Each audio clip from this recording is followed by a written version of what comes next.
안녕하세요. 세상에서 가장 부질없는 일 중에 하나가 남편 뒷바라지, 시댁 뒷바라지라는 선배님들의 뜻깊은 충고를 무시한 대가를 톡톡히 치르고 있는 30대 후반의 구독자입니다. 시댁에서 억울한 일을 당하고 왜 난 매번 이렇게 무시만 받고 업신여김을 당해야 하는 걸까 억울해하다가 돌이켜보니까 날 가장 소중하게 생각하지 않았던 것은 나 자신이 아닐까 하는 생각이 들더라고요. 나조차도 나를 귀하게 여기지 않는데 다른 사람이 날 그렇게 여겨줄 리 없겠구나 하고요. 늦게나마 정신을 차렸으니 망정이죠. 이제서라도 다른 사람들처럼 전전긍긍 마음 졸이지 않고 행복하게 살기 위해서 이혼 절차를 밟아가고 있는 중입니다. 주변에서 말리는 사람도 많았죠. 젊은 나이에 무슨 이혼이냐. 예전 시집살이는 더하면 더했지 덜하진 않았다. 요즘 사람들은 왜 그렇게 순간의 분함을 참지 못하고 툭 하면 이혼 소리를 꺼내는지 모르겠다. 참을성 부족이다. 나를 위한 결정 하나를 내리는데도 주변에서 이렇게 한마디 두마디씩 얻는 얘기를 듣는데 그게 가장 속이 쓰리더라고요. 그래서 더욱 마음을 굳게 먹었습니다. 아, 정말 주변 사람들은 주변 사람들일 뿐이구나. 내 상황이 되어서 겪어보지 않았으니까 이 상황에서도 버티라는 소리를 참 속 편하게도 잘들 하는구나 하고요. 대체 무슨 일이 있었길래 그래도 아직 젊은 나이에 이렇게 세상 다 산 것 같은 소리를 하냐고요. 저도 제가 쓴 사연 앞머리를 읽어보는데 그래서 마치 아이고 하는 한숨 소리가 들리는 것 같네요. 제가 이렇게 시댁의 시자만 들어도 완전히 지겹고 질려버리는 데는 다 이유가 있어요. 대체 그놈의 잘난 시댁이 뭐라고요? 시어머니에게 무시당하고 지냈던 세월은 누가 보상해주나 몰라요. 한 번은 그런 생각도 했어요. 사랑도 받아볼 줄 아는 놈이 받는다고요. 초등학교 때 저랑 정말 친했던 단짝 친구가 하나 있어요. 제가 걔보다 외모도 훨씬 더 예쁘고 공부도 훨씬 더 잘했는데요. 그래도 비 오는 날만 되면 그런 게 다 무슨 소용인가 싶을 정도가 되더라고요. 장미야, 우산 안 가져왔다고 그러지 않았어? 우리 엄마가 데리러 오셨는데 같이 가자. 엄마 차 타고 집 앞에서 내려줄게. 아니야, 괜찮아. 나도 금방 엄마가 데리러 오신다고 했어. 먼저 가. 내일 봐. 어린 나이에 자존심 때문에요. 일찌감치 집을 나간 엄마 때문에 아버지 밑에서 자라왔고 타지에 나가서 일을 하시는 아버지 때문에 전 할머니 손에 맡겨져 길러졌습니다. 엄마가 없다는 것이 창피한 일도 아닌데 그냥 누구라도 그럴 수 있는 일인데 왜 그 나이엔 그게 그렇게 창피했는지 모르겠어요. 애들한텐 그냥 엄마가 멀리 다른 지역에 나가서 일하시느라 자주 못 오신다고 하고 하나둘 우산을 챙겨온 엄마가 하교를 시켜주는 아이들을 창문가에서 멀찌감치 바라보다가 교실에 아무도 없을 때쯤 혼자서 비를 쫄딱 맞아가면서 집에 달려오곤 했습니다. 할머니랑 둘이 산다는 걸 죽기보다 더 들키기 싫어했던 것 같아요. 뭐? 아니야, 장미 지난번에도 나한테 학교로 엄마가 데리러 온다고 했었는데? 엄마가 멀리 가서 일하신다고 그랬어. 어디 해외인가? 한국에 가끔 들어오신다고 그랬는데? 야, 그걸 다 믿냐? 걔 그거 완전 다 뻥카잖아. 엄마 없고 아빠랑 둘이서 사는데 아빠가 어디 일하러 간 건지 또 다른 여자랑 살림을 차렸는지 몰라도 걔 지금 할머니랑 둘이서 산다 그랬어. 지난번에 걔네 할머니랑 둘이 밥 먹는 것도 내가 봤는데 우리 엄마가 그러는데 걔네 엄마 바람 피워서 집 나갔다고 아빠도 열받아서 맞바람 폈다고. 야, 지금 너 말 다 했어? 네가 봤어? 네가 봤냐고. 우리 엄마 바람 나서 집 나가는 거 아니라고. 내가 우리 엄마 외국 나가서 일하고 있다고 얘기했잖아. 네가 뭔데? 하지만 어린 나이에 저질렀던 거짓말은 그렇게 오래가지 못했습니다. 하루는 교실을 들어가려는데 제 단짝 친구들에게 친구들이 불러서 이런저런 얘기를 떠들어대고 있더라고요. 그러다가 들리는 제 이름에 순간 멈칫했습니다. 항상 애들보다 어른들이 문제잖아요. 애들이 어딜 가서 그런 얘기를 알고 듣고 하겠어요. 다 집에서 자기 엄마랑 아빠가 하는 얘기를 듣고 따라하는 것뿐이지. 이미 동네에선 저희 집안 사정에 대한 소문이 꼬리에 꼬리를 물고 말도 안 되는 살까지 붙어 부풀려질 대로 부풀려진 상황이었습니다. 원래 사람은 자기 얘기보다 남 얘기하는 걸 즐거워한다죠. 애들은 알았을까요? 그런 얘기를 학교에 와서 마구 떠들어대는 게 얼마나 제 마음을 난도질하는 일이었을지요. 몰랐을 거라고 그렇게 믿고만 싶습니다. 아이고, 이를 어째. 원장미, 너 얼른 친구들한테 사과 못해? 얼른 고개 숙여서 죄송하다고 해. 아유, 이 나이 또래 애들끼리 싸우면서 클 수도 있고 그런 거 아니겠어요? 제가 집에 가서 따끔하게 혼을 낼 테니까 이번 한 번만 너그럽게 좀 이해를 해 주시면은 죄송합니다. 이래서 집에서 가정교육 못 받은 것들은 딱 티가 난다니까. 동네에서 서로 얼굴 마주치고 사는 사이니까 제가 괜히 일 크게 만들기 싫어서 오늘은 이쯤하고 넘어가는 줄 아세요. 아시겠어요? 예. 넌 뭘 그렇게 잘했다고 어른 앞에서 아직도 눈을 동그랗게 뜨고, 너 끝까지 뭐가 미안한 게 없나 보다. 너네 집에서 그렇게 가르쳤니?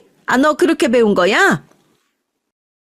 제가 먼저 저한테 우리 엄마 바람나서 집 나간 거라고, 아빠도 바람 펴서 집에 안 들어오는 거라고 그렇게 얘기했어요. 저는 왜 그런 소리 듣고 가만히 있어야 돼요? 그리고 똑같이 싸웠어요. 쟤도 저 때리고 저도 얼굴에 이렇게 상처 났다고요. 왜 나만 사과해요? 왜?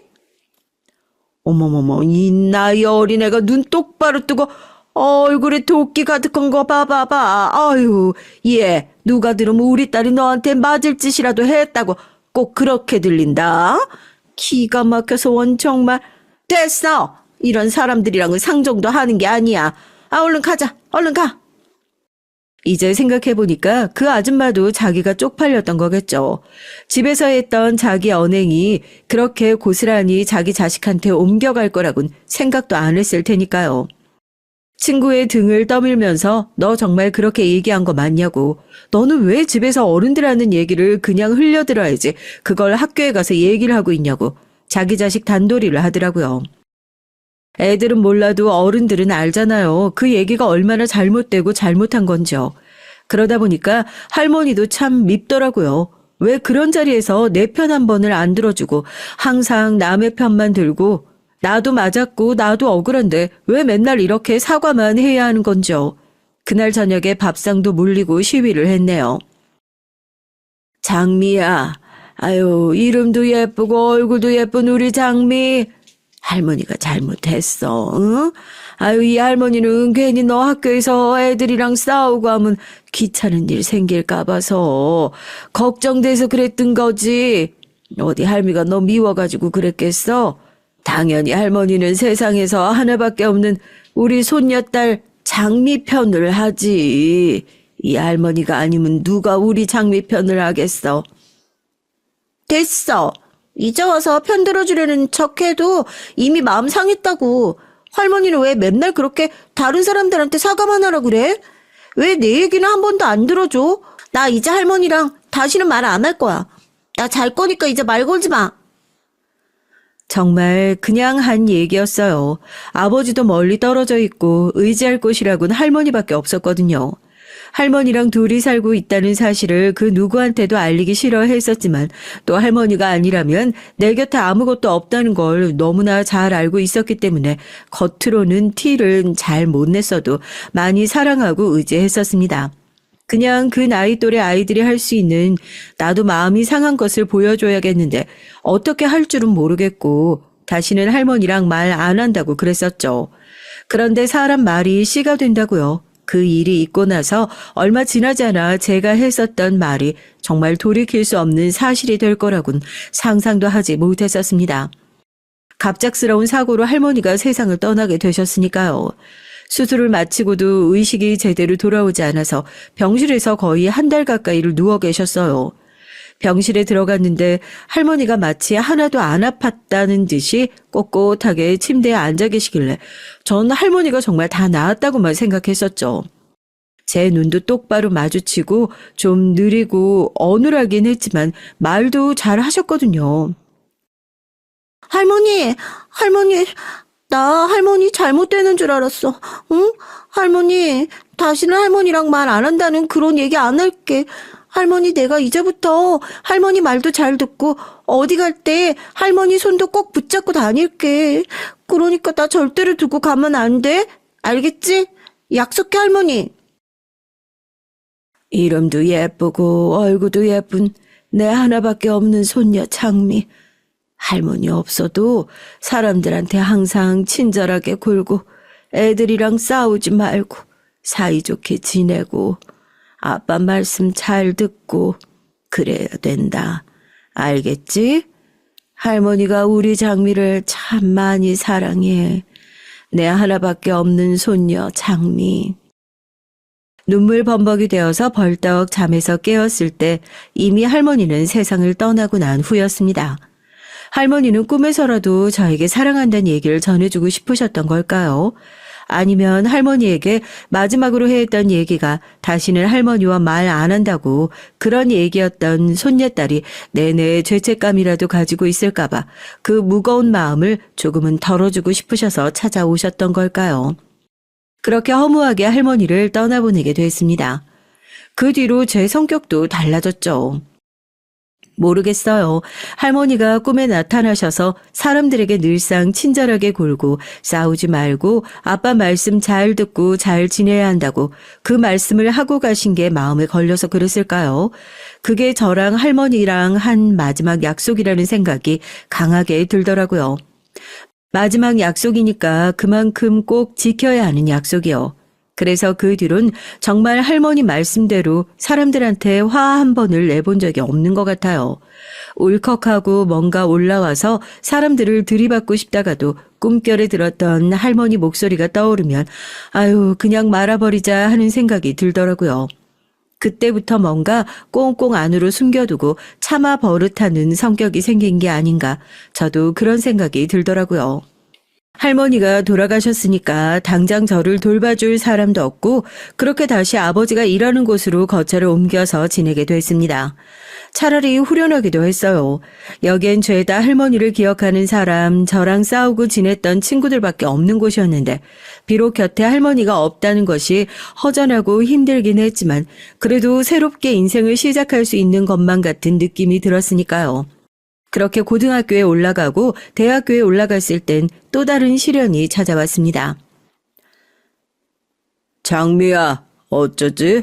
아빠가 몸이 이렇게 돼서 당장 일을 하기가 좀 어려울 것 같은데 요즘에는 학자금 대출이니 뭐니 그런 것들도 워낙에 잘 되어 있다고 하니까 너도 그런 것들 좀 알아보면 어떨까? 그래도 사람이 대학은 나와야지. 지금 아빠 몸이 이렇게 생겼는데 내 대학이 먼저야? 그리고 대학은 등록금만 내면 다 갈 수 있대? 기숙사비며 생활비며 이런 것들은 또 어떻게 하려고. 당장 아빠 병원비부터 해결해야 되는데 그게 먼저 아니야? 나 원래 대학 갈 생각도 크게 없었어. 그렇게 죽어라 공부해서 대학은 무조건 가야겠다 할 정도로 공부를 잘하지도 않고. 차라리 잘 됐어. 일찌감치 사회생활 시작하려고 했었는데 그냥 조금 더 빨리 시작하게 됐다 생각하지 뭐. 젊었을 때부터 일만 하고 할머니와 저를 부양했던 아빠니까 몸이 고장이 안 날래야 안 나는 것이 이상한 상황이었죠. 하필이면 아빠의 몸이 고장났던 시기가 제가 대학 진학을 진지하게 고민하고 있었던 고등학교 3학년 수험 시절이었다는 것이 큰 문제라면 문제였지만요. 아빠에게 말은 그렇게 했지만 사실 저도 남들처럼 대학 가고 싶었죠. 손바닥만한 가방을 메고 가방 속에 들어가지도 않는 책은 팔에다가 딱 걸치고 그렇게 캠퍼스를 거닐고 잘생긴 남자친구도 만들고 그렇게 기 팍팍 살아서 다니는 그런 상상을 왜 안 해봤겠어요. 일을 하느라 바쁜 아빠가 제 성적표를 제대로 한번 봐준 적도 없었지만 저 생각보다 공부도 꽤나 했어요. 특히 영어 시험은 봤다 하면 만점이 나올 정도였고요. 어디 어렸을 때 외국 한 번을 나가본 적이 없었는데 전 이상하게 영어도 그렇고 저 학교 다닐 때 제2 외국어가 중국어였거든요. 그렇게 외국어를 배우는 게 너무 재밌더라고요. 남의 나라 말이라서 그런지 꼭 그렇게 외국어를 하고 있으면 내가 뭐라도 된 것 같은 기분도 들고요.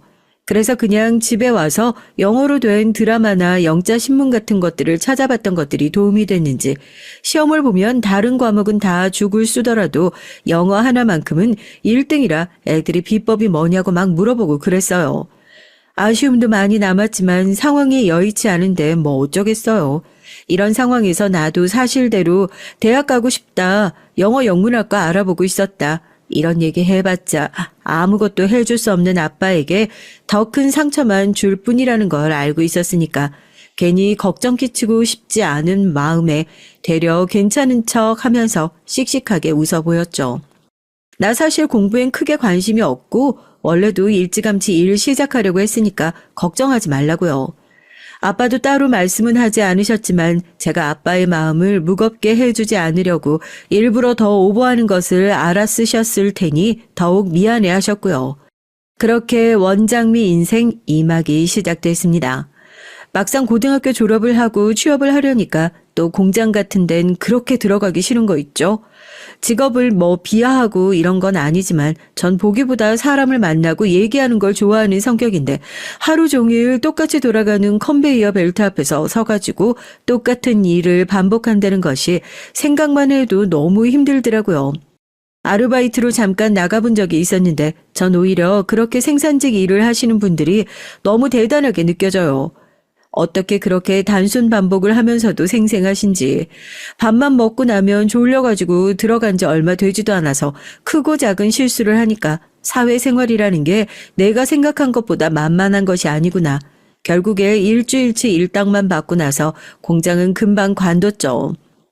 그래도 생활을 하려면 하루빨리 아르바이트라도 구해야 할 것 같은데 하고 여기저기 일자리를 막 찾아보던 중에 제 눈에 딱 띄었던 것이 백화점 판촉사원을 모집한다는 글이었어요. 화장품 브랜드 매장이었는데요.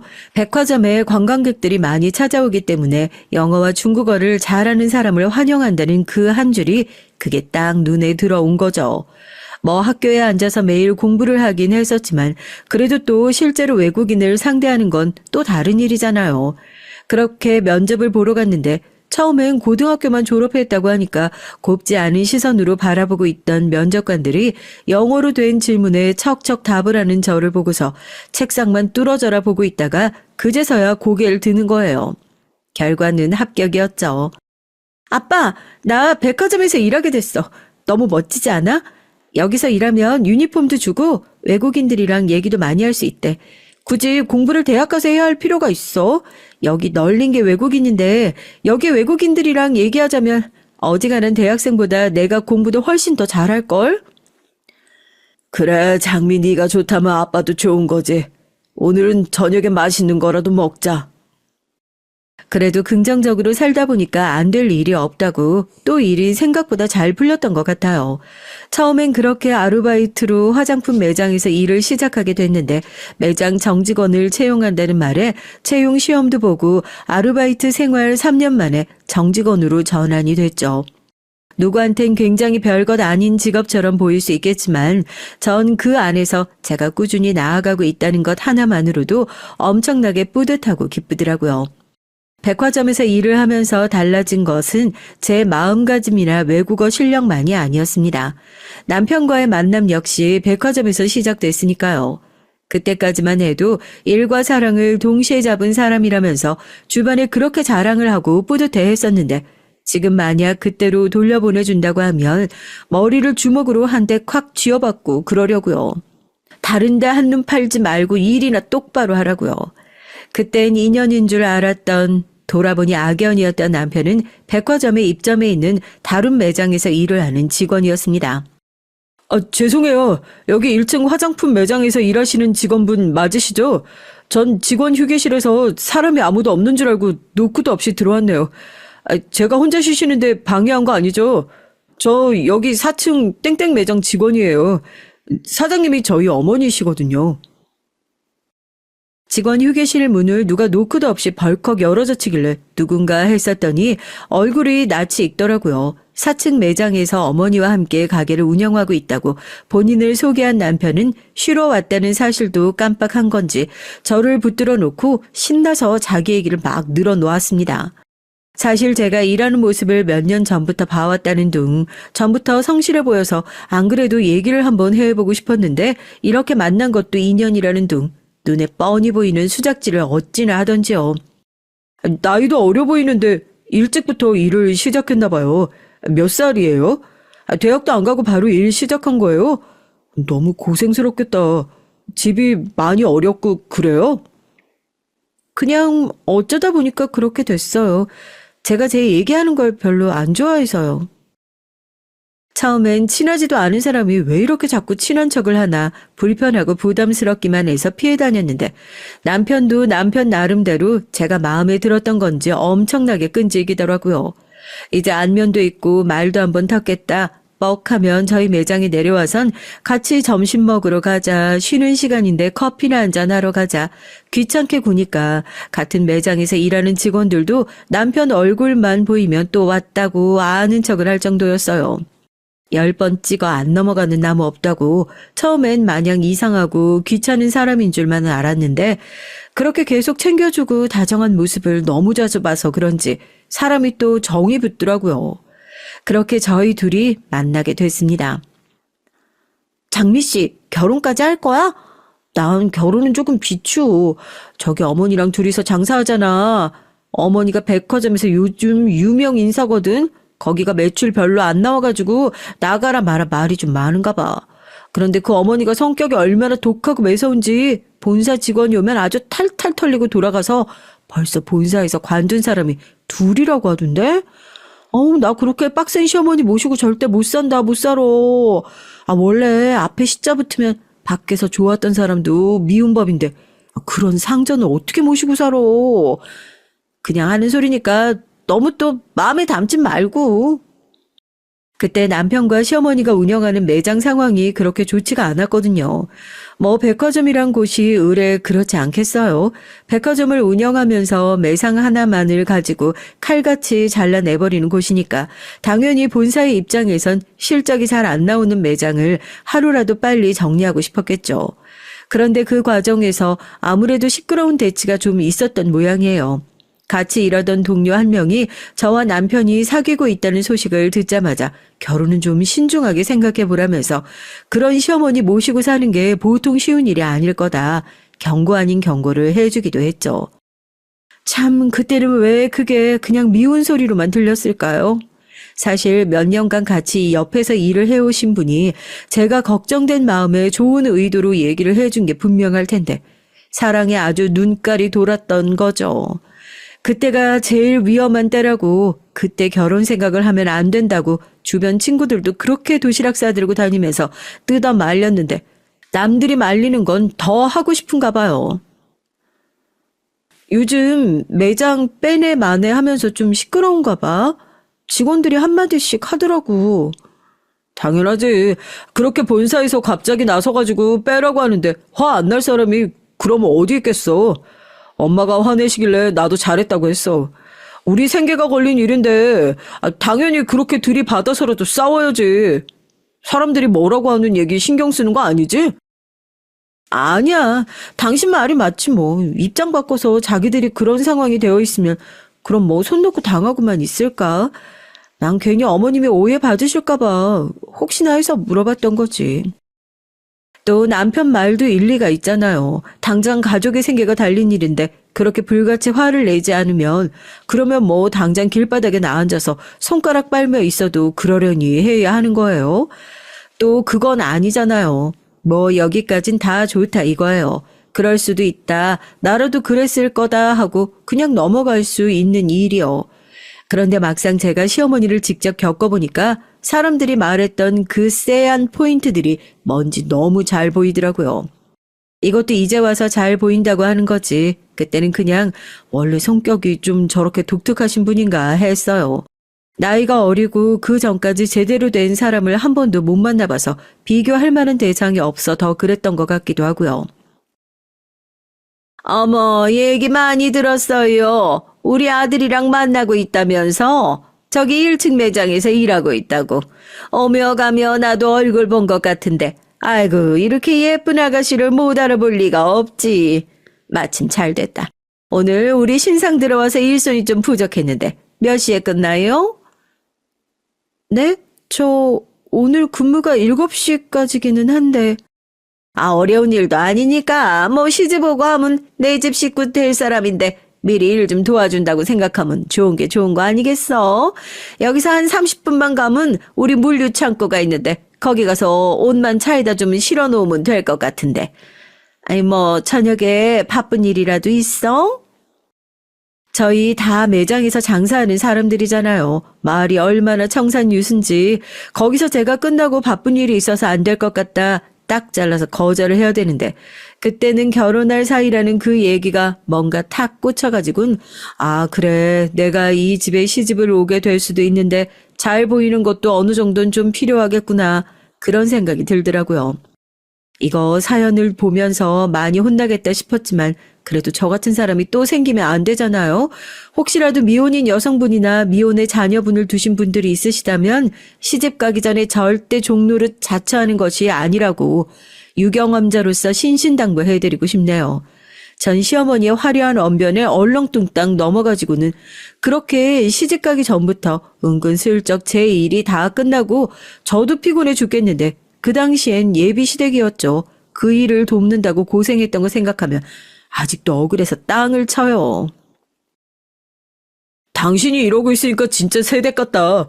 엄마 장미 같은 애가 또 어디 있어? 얼굴 예쁘지 일 잘하지. 이렇게 야무지니까 내가 장가 들려고 하는 거야. 볼 때마다 엄마 같다니까. 아이고 벌써부터 저렇게 팔불출이어서 어쩌면 좋아. 너 다른 거 하나 몰라도 우리 아들이랑 결혼하면 사랑받고 사는 거 하나는 걱정 안 해도 되겠다 이해. 모르겠어요. 어머니가 일찌감치 안 계셨고 아버지는 제게 많은 신경을 써주시긴 했었지만 늘 일을 하느라 바쁘시고 무뚝뚝했고요. 어떻게 보면 제가 아직은 결혼도 하지 않은 예비 시댁과 시간을 보내면서 이 사람들한테 인정받고 싶어하고 이 사람들한테 칭찬받는 것이 무슨 대단한 트로피라도 받는 것처럼 굴었던 것이 돌이켜보니까 그건 결핍된 마음에서 왔다는 게 아닐까 싶더라고요.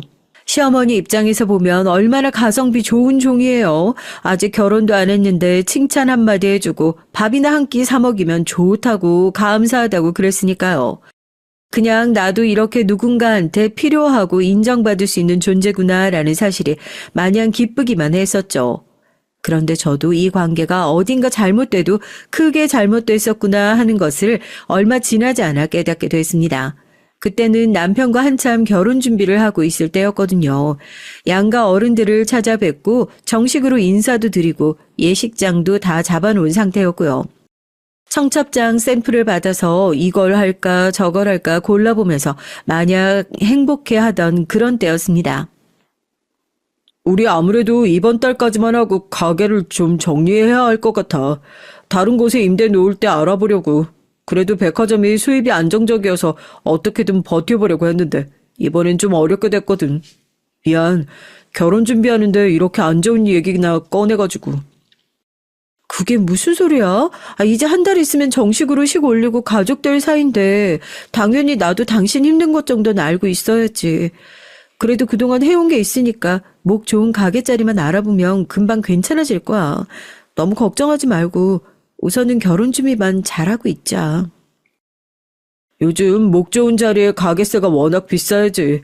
엄마랑 같이 알아보려고 돌아다니곤 있는데 결혼도 그렇고 워낙 목돈 들어갔던 게 많아서 영이 쉽지가 않네. 그 얘기를 들었을 땐 저도 조금 철렁하더라고요. 남편이 지금 결혼 때문에 새 가게를 준비하는데 어려움을 겪고 있다는 건가. 그런 말을 한마디도 하지 않았지만 괜히 저 혼자 속으로 찔려서요. 가게세가 얼마나 모자라길래 그러냐 하니까 한 5천만 원 정도가 부족하다고 하더라고요. 사실 통장에 그 정도 여윳돈은 있었죠. 결혼식 비용을 제외하더라도 젊은 날부터 백화점에서 다리 퉁퉁 부어가면서 일찌감치 일 시작했고 그렇게 차곡차곡 모아뒀던 돈이었어요. 이건 나중에 식을 올리고 이사를 갈 때나 혹시라도 친정아버지가 아플 때를 대비해서 쓰지 말고 따로 모아두어야겠다 생각해서 빼놓은 돈이었거든요. 결혼을 할 때 서로 재산 상황이나 소득에 대해서 허심탄회하게 얘기를 했었던 터라 아마 남편은 저에게 그런 여윳돈이 있었다는 걸 알고 있었을 겁니다. 그래서 괜히 결혼 전에 가게 얘기를 꺼냈던 건가 싶어서 심란하기도 했고요. 아니나 다를까 결혼식을 2주 정도 앞둔 상황에서 시어머니에게 연락이 왔어요.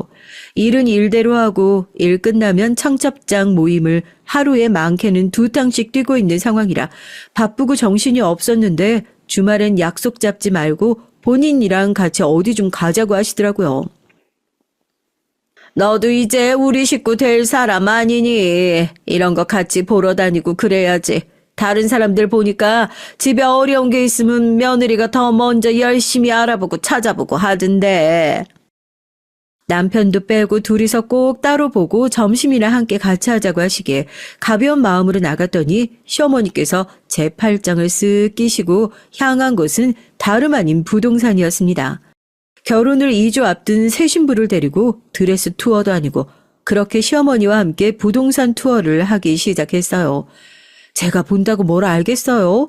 그냥 어디가 좋나 보다, 어디가 좋나 보다 하고 부동산 사장님이 해주는 얘기를 하고 맞장구나 치면서 고개를 끄덕이고 있었죠.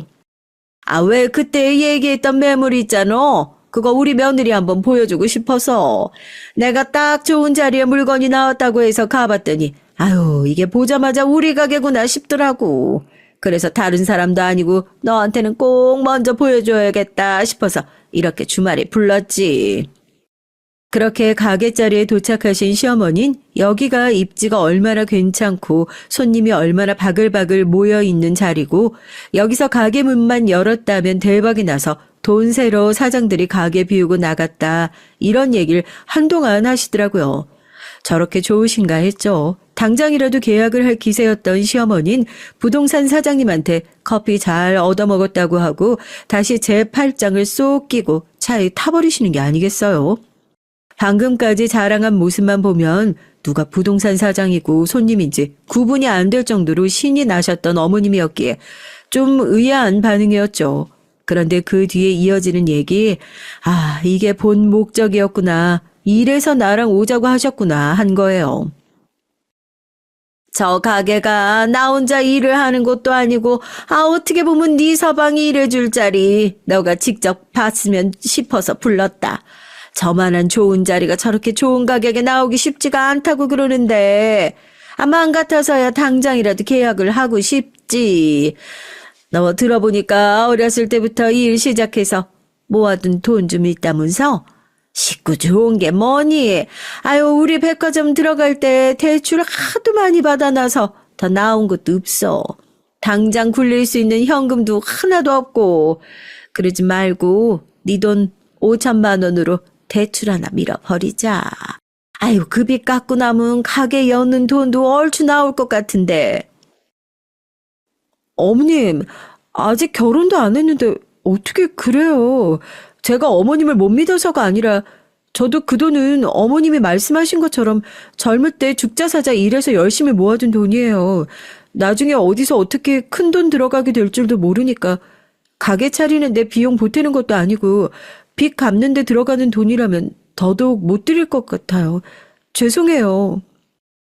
저도 그 얘기를 듣는데 아차 싶더라고요.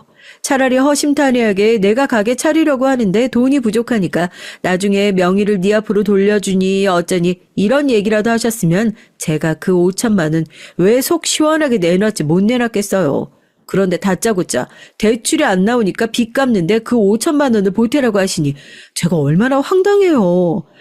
그건 그야말로 사라져버리는 돈이잖아요. 제가 시집도 오기 전에 만들어둔 빚을 제가 시집도 오기 전에 벌어둔 돈으로 갚으라고 하는 그런 말도 안 되는 법이 어디 있어요? 아무리 생각해봐도 저도 그건 아니다 싶어가지고 딱 잘라서 거절하고 바로 남편한테 쫓아가서 어머님과 있었던 얘기를 다 했죠. 그렇게 아직 결혼도 안 한 예비 며느리한테 그렇게 아직 결혼도 안 한 예비 며느리한테 돈 내놓으라는 어머님도 미워 죽겠지만 그때 가장 실망했던 건 그 중요한 사실을 저에게 입도 뻥끗하지 않았던 신랑이었으니까요. 얘기하려고 했었는데 내 이름 앞으로 된 빚도 아니고 엄마 이름 앞으로 된 빚이기도 하고 또 결혼 전에 그런 얘기 해봤자 좋을 거 하나 없다고 엄마가 그러셔서 미안해. 당신 말이 맞지. 결혼도 안 했는데 어떻게 빚을 갚아달라는 소리를 해. 그건 우리 엄마가 정말 생각이 짧았던 거야. 당신도 그냥 너무 화내지 말고 한 번만 넘어가주면 안 될까? 우리 이제 결혼식 2주 남았잖아. 내가 엄마한텐 따로 따끔하게 주의를 줄게. 응? 화 풀어. 그러고선 자기는 절대 시어머니에게 처녀 때 모아둔 돈이 있네 없네 그런 고자질을 했던 적이 없답니다. 당신이 말 안 했으면 어머님이 내가 젊었을 때 돈을 벌어뒀네 안 벌어뒀네 이런 걸 어떻게 아냐. 당신도 얼마 전에 5천만 원 얘기를 꺼내지 않았었냐.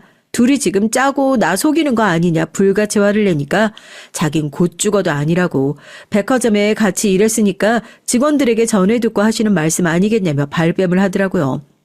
정말 속이 답답하고 미워 죽을 것 같았지만 남편 말대로 결혼식이 2주밖에 안 남은 상황에서 뭐 제 돈을 훔쳐간 것도 아니고 빚 갚게 내놓으면 안 되냐 소리 한마디 했다고 결혼을 없는다는 것도 저한테는 큰 결단이 필요한 일이었어요.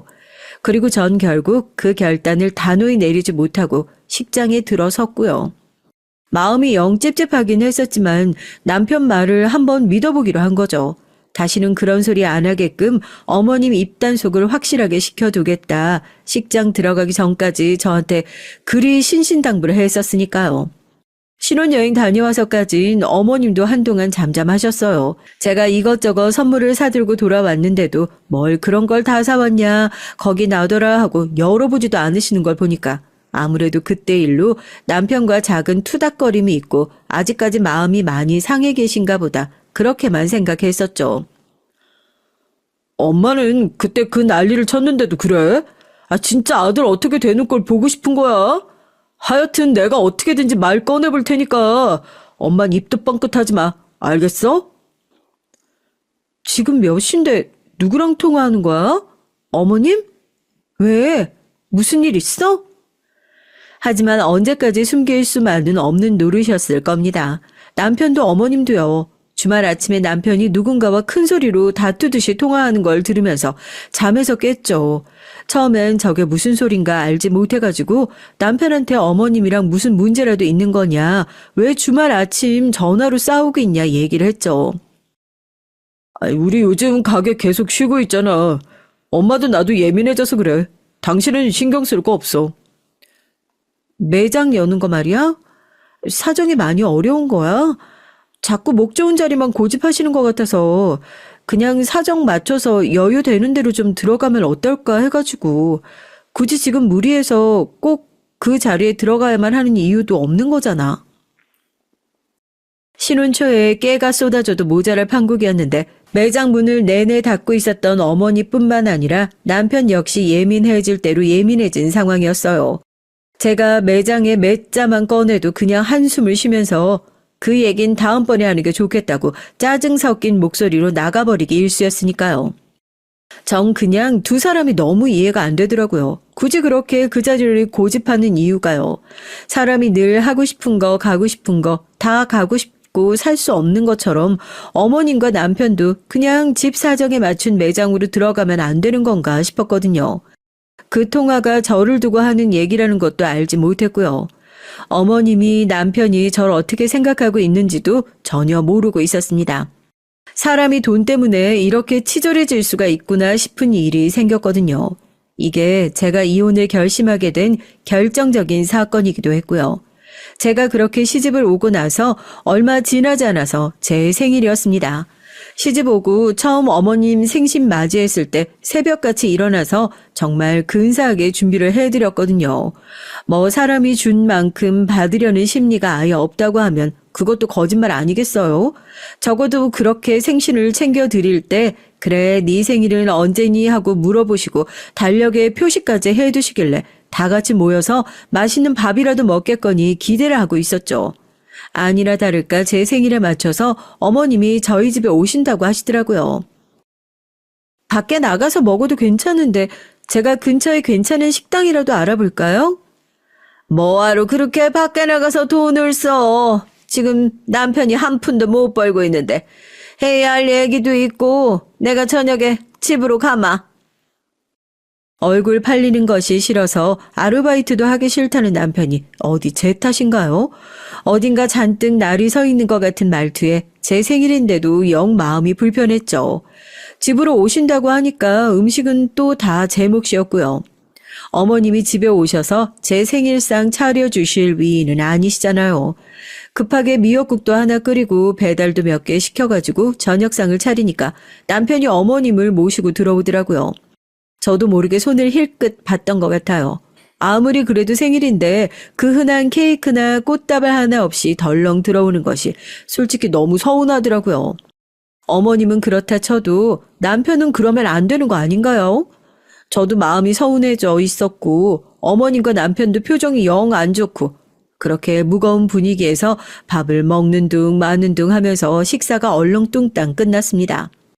대체 제 생일인데 제가 가장 행복해도 모자랄 것 같은 이런 날에 왜 두 분이서 이렇게 나서서 분위기를 잡고 제 기분을 망치는지 알 수가 없었죠. 그때 내가 얘기했던 돈 말이다. 난 솔직히 너한테 서운하다. 남편이 이렇게 집에서 놀고 있으면 네가 나서서라도 돈을 챙겨주겠다. 나 같으면 그렇게 얘기했을 것 같은데 넌 어떻게 그렇게 밖에 나가서 일을 하고 있으면서도 수전노처럼 구니? 긴 말할 거 없다. 네가 예전에 그랬지? 결혼도 안 했는데 그 돈을 어떻게 내놓느냐고. 이제 결혼했으니까 된 거 아니야. 내가 굳이 이렇게까지 와서 싫은 소리를 해야 그 돈을 내놓을래? 여러 사람 속 썩일 것도 없어. 네가 뭐 고생해서 벌었다고 아직 살 날 많이 남았는데 그 돈을 이구지구 어디 싸들고 가기라도 하게. 하여튼 이기적으로 구는 것도 봐주는데 한계가 있으니까 적당히 해. 식사를 마치고 과일을 깎아서 접시를 식탁에 내려놓기도 전에 어머님이 기어이 그 돈 얘기를 꺼내시더라고요. 제가 저 얘기를 듣고 너무 황당해서 그대로 주방에서 굳어버렸잖아요. 누가 들으면 저한테 어머님께서 돈을 맡겨놓기라도 한 줄 알겠더라고요. 제가 결혼 전에 아직 결혼도 안 했으니까 그 큰 돈을 어떻게 드리냐 했던 걸 기억하고 계셨던 모양입니다. 이제 결혼했으니까 된 거 아니냐고요. 그러면 빚 갚는데 빨리 돈 내놓고 보태라고 그러시는 겁니다. 어머니, 빌려달라는 것도 아니고 그냥 그 돈 고스란히 빚 갚는데 쓰겠다는 거잖아요. 그 빚 저 결혼하기 전에 있었던 거예요. 제가 이 사람한테도 얘기했지만 결혼 전에 빚이 있었다는 것을 숨겼다는 것만으로도 얼마나 실망스럽고 화가 나는데 그 빚을 저보고 갚으라니요? 세상에 그런 법이 어디 있어요? 하여튼 너는 한 번을 지는 적이 없지, 어디서 따박따박 너 혼자만 잘났다고? 기어이 어머님은 분을 참지 못하고 식탁에서 벌떡 일어나서 제 따귀를 올려붙였습니다. 남편도 깜짝 놀라서 그런 어머님을 뜯어 말리면서 지금 이게 뭐 하는 짓이냐고 호통을 쳤고요. 뺨을 붙들고 있는데 정말 억울하고 화가 나니까 헛웃음이 나는 거 있죠. 기가 차서 웃음이 나온다고 제가 딱 그랬다니까요. 결국 이렇게 돈 5천만 원 때문에 생일인데 케이크 하나 꽃다발 하나 못 받은 신세가 됐구나. 미역국을 보는데 순간 뭐가 울컥 올라오더라고요. 우리 엄마가 나 낳으면서 시댁에서 이런 취급 받으라고 미역국을 먹은 건 아닐 텐데 아빠 얼굴, 할머니 얼굴도 스쳐 지나가고요. 버르장머리를 고쳐주겠다면서 씩씩거리고 있는 어머님 옆에서 남편이란 놈은 당신도 잘한 거 없다고, 그러니까 거기서 왜 나서서 똑같이 화를 내고 있냐고 오히려 저를 꾸짖고 있었어요. 그제서야 이 그림이 제대로 바로 보이더라고요. 이 사람들도 결국 다 한통속이구나. 하긴 어머님 배 아파 낳은 자식인데 그 모습이 어디 가겠냐 하고요. 당신도 잘한 거 하나 없어. 얼른 엄마한테 잘못했다고 사과드려.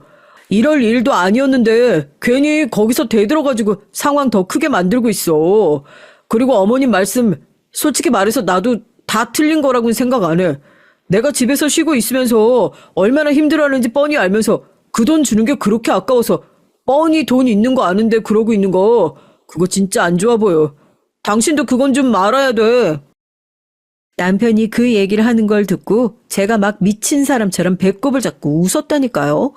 내가 대체 이런 사람 뭘 보고 뭐에 속아가지고 결혼을 했을까 하고요. 지금이라도 혼인 무효 소송을 걸어서라도 이 결혼을 없던 일로 되돌리고 싶었지만 이미 혼인 신고서에 찍힌 도장을 되돌리긴 늦었을 거고 그 또한 과거에 제가 했던 잘못된 선택에 대한 책임이겠죠. 어머님은 무슨 미친 사람 보는 표정으로 황당해해서는 얘가 지금 왜 이러나 하는 얼굴로 저를 쳐다보시고요. 그래서 제가 어떻게 했냐고요? 아니요, 저 어렸을 때도 제가 잘못했다는 생각 안 들면 곧 죽어도 사과 한마디 안 하던 그런 사람이었거든요.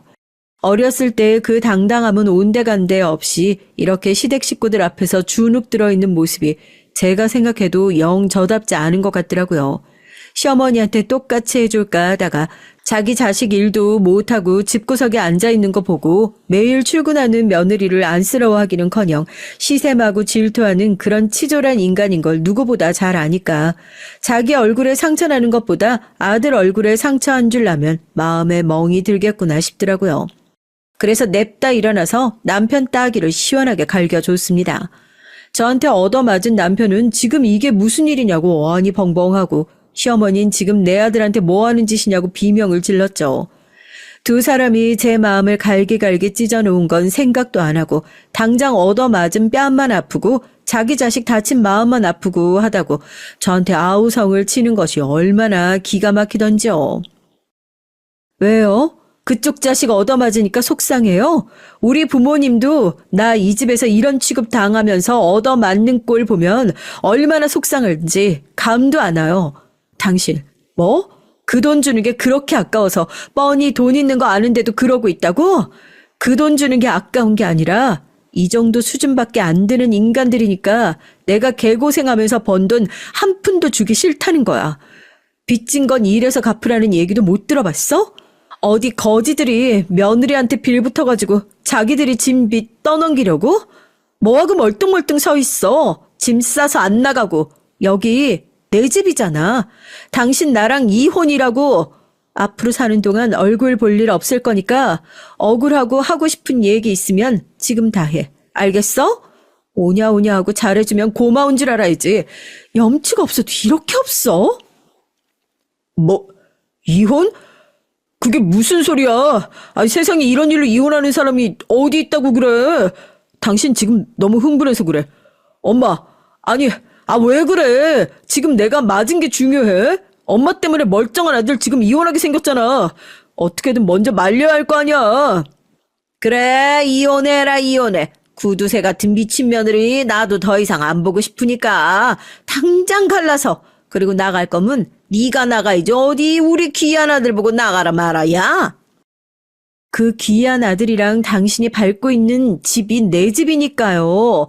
이제 남남 아니야? 이 집 근처 얼씬거렸다가 경찰에 신고할 거니까 그런 줄 알아. 짐도 챙기지 마. 내가 챙겨서 다 박스에 붙여줄 테니까. 아직도 이해 못했어요? 당신 아들 거지라서 아파트 할 돈 없어서 그거 내가 다 해줬었다고. 이 집도 당연히 내 명의고. 뭐야? 너 나한테는 분명히 네가 계약금 냈었다고 그랬잖아. 아이고, 이놈의 자식아, 내가 못 살아, 정말 못 살아. 가게며 뭐며 모아둔 돈 하나 없는 남편 대신에 아파트도 제가 다 해오고 자존심 상할까 싶어 시댁엔 입도 뻥끗 안 했는데 다 지가 해놓은 거라고 거짓말을 했단 모양이죠. 그제서야 남편은 미안하다며 엄마 내보내고 다시 얘기하자고 싹싹 빌기 시작했고 전 그 두 사람 거들떠도 안 보고 현관에서 획 밀어 내쫓아 버렸습니다. 이렇게 간단하게 끊어버릴 수 있는 인연인데 그동안 왜 그렇게 전전긍긍하고 살았는지요. 요즘 제 취미가 문자로 매일같이 오는 남편 반성문 읽고 콧노래 부르면서 남편 짐 박스에 옮겨 담는 거라니까요. 저 이제 더 이상 바보같이 살지 않을 겁니다. 이혼녀가 뭐 어때서요? 당당하고 멋지게 그동안 당했던 만큼 더 속 시원하게 살아볼게요. 안녕하세요. 저는 50대 딸아이를 키워놓고 이제 저만의 여유를 누리고 있는 여자입니다. 아마 이 사연 채널엔 저와 동년배인 분들도 있을 거고 저보다 인생을 더 사신 선배님들도 있으실 텐데요. 그래서 그런지 편안한 기분으로 글을 쓸 수 있을 것 같네요. 저희 땐 고부 갈등이 심했잖아요. 전 게다가 손이 동서 복이 없어서 특히나 시댁에서 아주 많은 고생을 했는데요. 오늘은 예의 없고 인간성 바닥인 동서로 인해 겪었던 얘기입니다. 전 이 동서 때문에 상처도 많이 받고 마음속으로 이를 갈았던 적도 많지만 결국엔 제가 동서의 콧대를 납작하게 눌러주게 됐어요. 오늘 제 사연 들으시며 모두들 좋은 기운 얻어가셨으면 좋겠습니다. 그럼 최대한 간단하게 인사말 정리하고 바로 시작해 볼게요. 우선 전 손이 동서와 1살 차이가 나는데요. 동서는 처음 절 만났을 때부터 마음에 들어 하지 않았습니다. 저희 시아버지가 형님 동서지간이라 할지라도 서로 존댓말을 하면 좋겠다 해서 서로 존댓말을 해야 하는데 이걸 마음에 들어 하지 않았죠. 왜 존댓말을 해야 하는지 모르겠다는 식이었어요. 그래서 시부모님이 계실 땐 애교도 부리고 존댓말도 곧잘 했지만 시부모님이 없을 땐 은근슬쩍 말을 놓거나 실수인 척 야라고 부르기도 했고요. 그리고 명령조로 이것저것 막 시켜댔죠. 그러던 어느 날엔 이런 일도 있었습니다. 제가 시댁에 들어온 지 얼마 안 되었을 때인데요. 전 둘째 며느리로 들어왔기에 무조건 제가 솔선수범해서 집안일을 해야겠다는 책임감이 있었습니다. 원래 제 성격이 그렇기도 하고 집안에서도 큰딸로 자라와서인지 자연스레 시댁에 가서도 이것저것 거들게 되더라고요. 또 저희 시어머니께서도 굉장히 꼼꼼하시고 잔소리도 많으신 편이라 잘못해서 혼나고 싶지 않았거든요. 그러던 어느 날 동서와 함께 명절 뒷정리를 하고 있는데 동서가 바쁘게 설거지를 하는 제 등 뒤에 대고 얄밉게 이러는 거예요.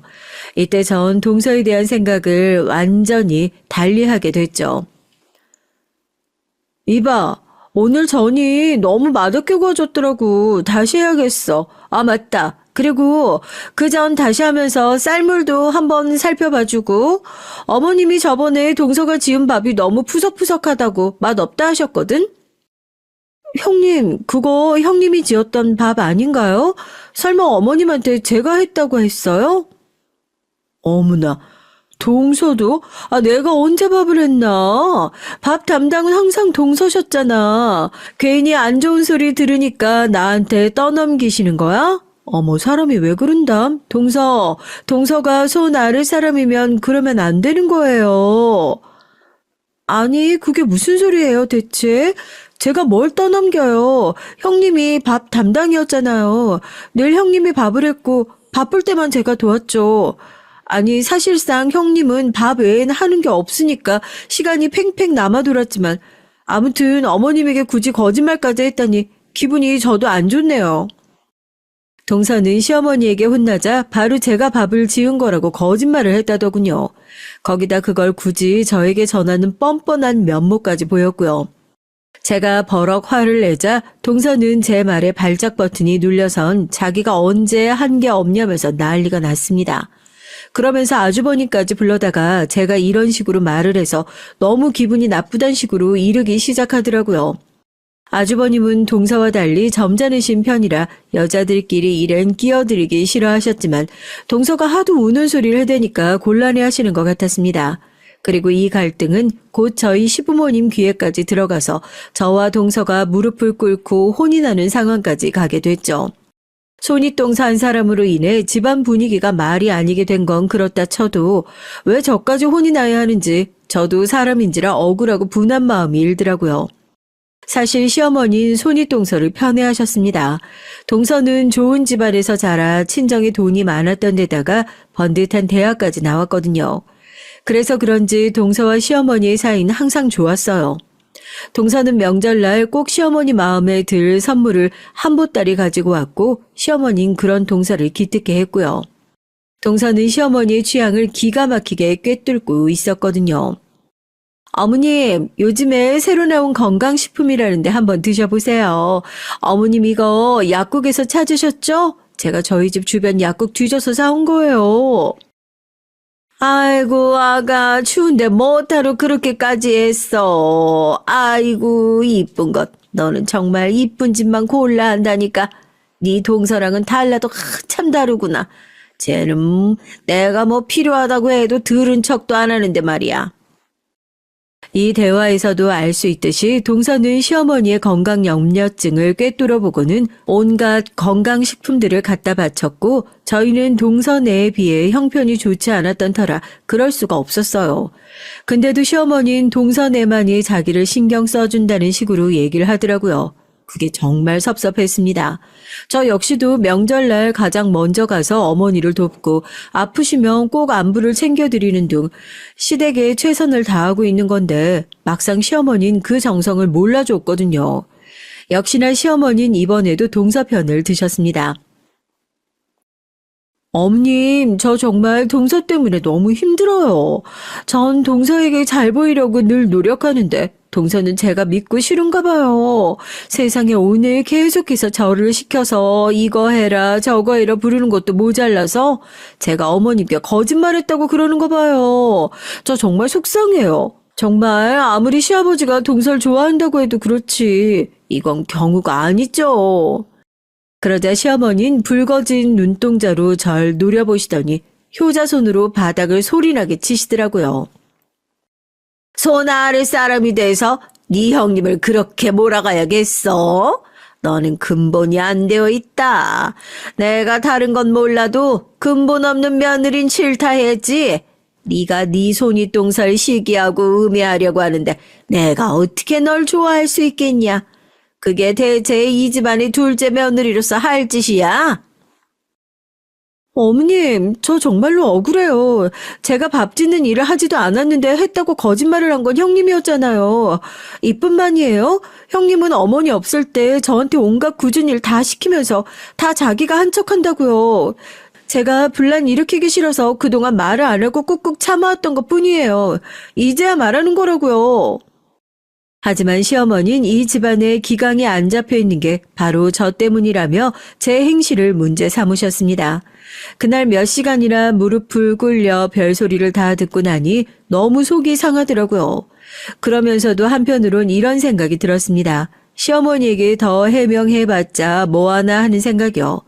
어차피 이미 동서를 편애하고 감싸두는 사람한테 무슨 말을 더해 진실을 밝히기 위해 애써야 하나요? 그래서 그냥 말았어요. 그럼에도 이때 참 다행스러웠던 것이 저희 시아버지, 지금은 돌아가신 저희 시아버지께서 참 공평하고 너그러우신 분이었던 거예요. 시아버진 특유의 차분한 말투로 뒤에 가서 절 어루고 달래주셨죠. 그리고 네가 잘못한 게 없는 건 다 알고 있으니 속상해하지 말라며 위로도 해주셨고요. 시아버진 동사와 갈등이 이렇게 종종 있을 때면 시어머니처럼 무작정 눈 가리고 아웅하는 것이 아니라 양쪽의 상황을 다 들어보고 판단을 내려주셨습니다. 그리고 보통 제 쪽의 말이 진실에 가까웠기 때문에 동사를 혼내시는 경우가 많았고요. 덕분에 전 정말 든든했고 시아버지에게 항상 감사하는 마음을 가지고 있었답니다.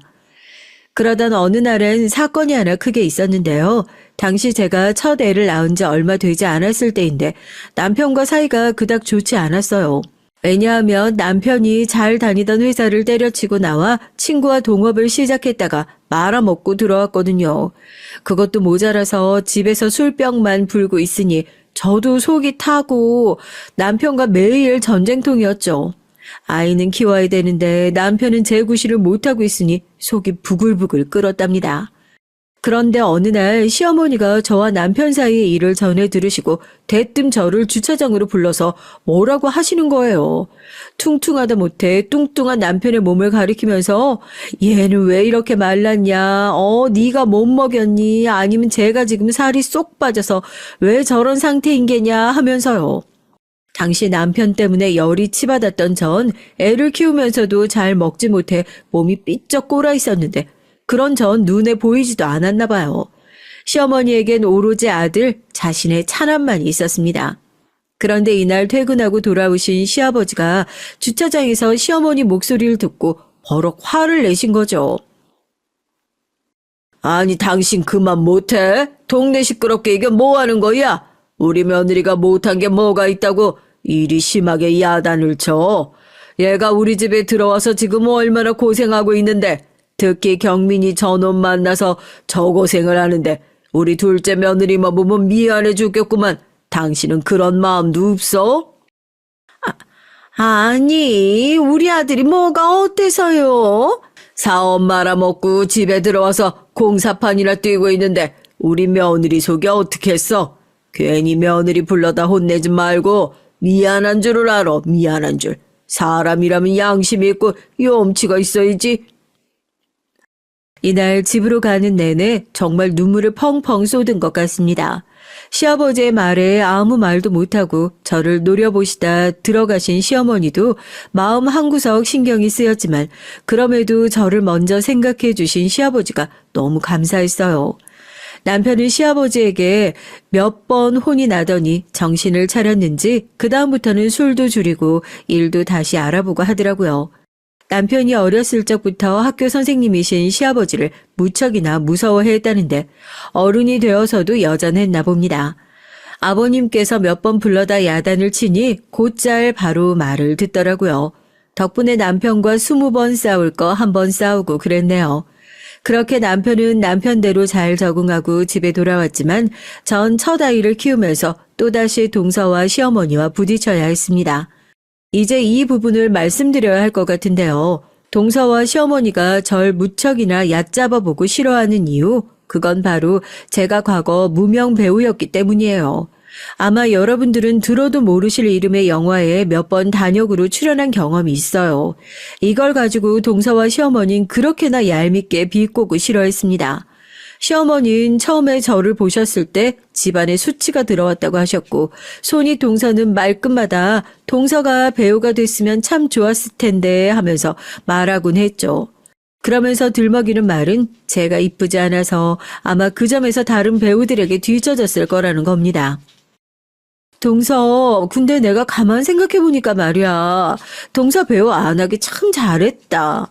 요즘 TV 봐요. 이쁜 애들이 얼마나 많아요. 동서 같은 얼굴은 뭐 특이하지도 않고 이쁘지도 않으니까 사람들이 보다가 채널을 돌렸을 거라고. 아무튼 연예인도 아무나 하는 거 아니라니까. 마음 잡기 잘했어. 형님, 말이 심하니까 그만하시죠? 저 불러다 괜히 비웃고 그러는 거 8살 아이도 안 할 행동인 거 모르겠어요? 제가 이렇게 한 번 3개 말을 꽂아야 그만두는 동서였습니다. 제 배우 경력은 이렇게나 시댁에서 짓밟히고 무시를 당했어요. 그러나 저에겐 사실 배우의 꿈이 무척이나 소중했습니다. 어렸을 적 TV에 나와 연기를 하는 배우들을 보면 그저 마냥 선망의 눈길로 바라보곤 했죠. 어떻게 저 대사를 외워서 저 인물이 되어 한 몸처럼 연기를 하지? 나도 저런 배우가 되고 싶다. 너무 멋있고 신기해. 배우들이 연기를 하는 장면이나 인터뷰하는 장면들을 보고 있으면 저도 모르게 시선을 빼앗겨서 밥도 먹지 못하고 시선이 가곤 했어요.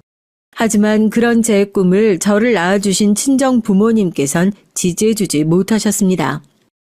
집에 가난이라는 춥고 고달픈 환경이 바로 그렇게 만들었죠.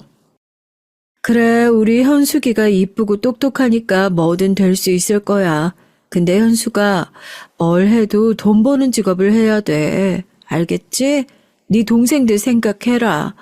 우리도 생각해주고 꿈도 현실적인 꿈을 꿔야 되는 거야. 그래, 네 엄마 말이 맞다.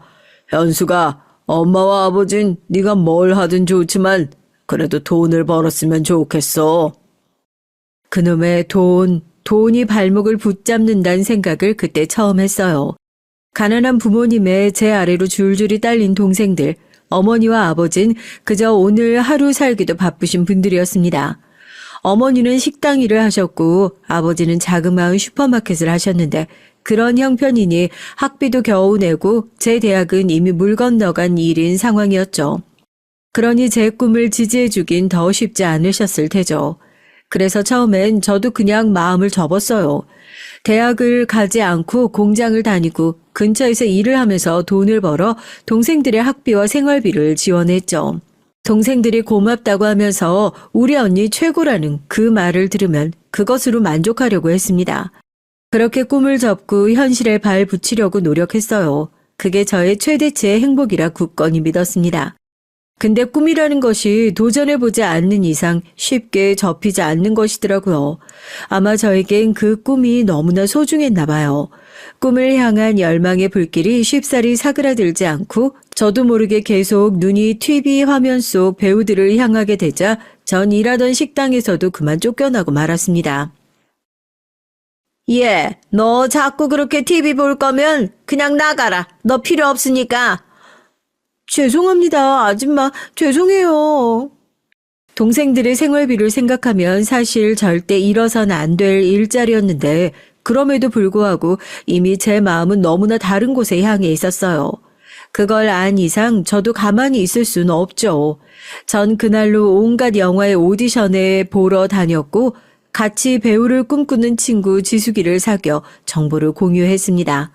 친구 지숙이는 유일하게 제 꿈을 응원해주는 친구였어요. 부모님과 달리 학교 선생님과 달리 처음으로 저에게 너도 꿈을 이룰 수 있다고 할 수 있다고 말해주는 사람이었죠.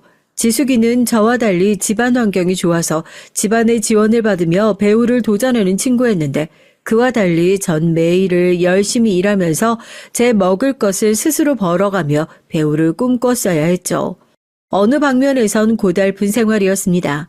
또 시간이 갈수록 같이 꿈을 꾸었던 주변 사람들이 하나씩 잘 되는 걸 보면서 초조하기도 하고 부럽기도 했어요. 그래도 꿈에 도전한다는 것 자체가 그때는 더 흥분되고 기분이 좋았던 것 같습니다. 더 열심히 해서 나도 언젠가 꼭 TV에 나오는 배우가 되리라 다짐하고는 했죠. 하지만 그 다짐이 꺾이게 된 건 어머니의 암투병 소식을 듣고서였습니다. 어머니가 아프단 소식에 현실적으로 나갈 병원비를 생각하니까 도저히 전 더 오디션을 보러 다닐 수가 없었어요. 저에게 시간이 돈이었고 그 돈이 있어야만 어머니를 살릴 수가 있었습니다. 당시 아버지는 제게 많이 미안해하셨지만 돈을 벌어달라 하셨고 전 그런 아버지의 손을 잡으며 제가 뭐라도 해서 열심히 벌어 돈을 붙여드리겠다고 말씀을 드렸어요. 아버지, 걱정하지 마세요. 우리 엄마 내가 살릴 테니까 아버지는 아무 걱정하지 말고 마음 편히 계세요. 그래, 우리 장녀 고맙다. 현숙이 너 없었으면 어쩔 뻔했니? 다 늙은 아버지의 눈물이 가여웠고 제가 작년이 그래야만 한다고 생각했습니다. 지금 생각해보면 전 지나치게 책임감이 강했고 한 번쯤 제 멋대로 인생을 살아도 되는데 감히 그러지 못했던 것 같아요. 전 책임감 강한 장녀답게 동생들도 내가 책임지겠노라고 덧붙이고 그 길로 고향으로 내려와 일을 시작했어요. 숙식을 제공하는 공장에서 일을 했는데 고된 노동의 강도 때문에 몸도 마음도 무척 힘들었지만 더 가슴이 아픈 부분은 따로 있었죠. 그건 바로 꿈을 포기할 수밖에 없는 현실이었습니다. 친구 지숙인 틈이 되면 제게 연락을 하곤 했어요. 자기도 열심히 하고 있으니까 언젠가 너도 다시 돌아오라고요. 하지만 1년간 아무리 열심히 벌어도 물 새는 항아리처럼 돈이 자꾸 새어나가더라고요. 어머니가 아프시고 나니 그 다음엔 아버지가 아프시고 병치레가 끝나니 동생들 학비가 눈에 밟히고요. 지숙이에겐 나도 꼭 다시 도전해서 배우가 될 거라고 그렇게 말하곤 했지만 몇 년간 제 손은 컨베이어 벨트 위에 있었습니다. 그 생활을 계속해서 하니까 제 마음 안은 어느새 사막처럼 퍼석하게 갈라져 있었고 희망이니 미래니 그런 걸 기대할 수조차 없게 됐어요. 그러던 날에 만난 사람이 저희 남편이에요. 남편은 그냥 평범한 회사원이었는데 이 사람의 다정함이 마음을 따뜻하게 만들어줬었죠. 현수가 나랑 결혼해 줄래? 남편의 소박한 프로포즈에도 전 눈물을 글썽일 만큼 남편을 무척이나 사랑했습니다. 시댁을 겪기 전까진 그랬죠. 또 과거 제가 배우를 꿈꿨다는 사실을 알고선 남편은 무척 신기해하며 언제건 꼭 다시 도전해보자고 했습니다. 자신이 경제적인 부분을 책임지겠다고 하면서요. 하지만 시간은 야속하게 흘러갔고 남편의 말은 그저 말뿐이었죠. 저는 이젠 꿈을 꾸기에도 이루기에도 너무 늦은 나이의 여자가 되어버렸습니다. 가끔은 TV를 보다가 TV 속 배우들의 얼굴을 보다 보면 옛날 시절이 떠올라 서럽기도 하고 울컥하기도 했어요. 하지만 그럼에도 꿈을 포기하며 이루었다고 생각한 것이 있으니 그건 다른 종류의 행복이었습니다. 이 가정을 꾸리면서 다른 종류의 크나큰 행복을 느꼈어요. 단란한 가정이란 울타리와 생떼 같은 자식이 주는 기쁨이죠. 우리 딸은 말을 배우기 시작한 이후부터 곧잘 저를 엄마 하며 잘 따르곤 했어요. 다른 딸 자식들 보면 사춘기 때 부모를 속상하게도 한다는데 우리 딸은 그런 법이 없었죠. 그저 옛날 저를 보듯 늘 책임감 강하고 헌신적인 모습으로 동생을 챙기고 저를 챙겼어요. 어떤 땐 우리 딸이 엄마 같았네요. 특히 제가 유방암으로 아팠을 때 사춘기 딸이 만사 제쳐두고 저를 챙겨줬던 걸 생각하면 참 눈물이 나네요. 친정 엄마도 못해줄 일을 이 아이가 제게 해주고 있더라고요.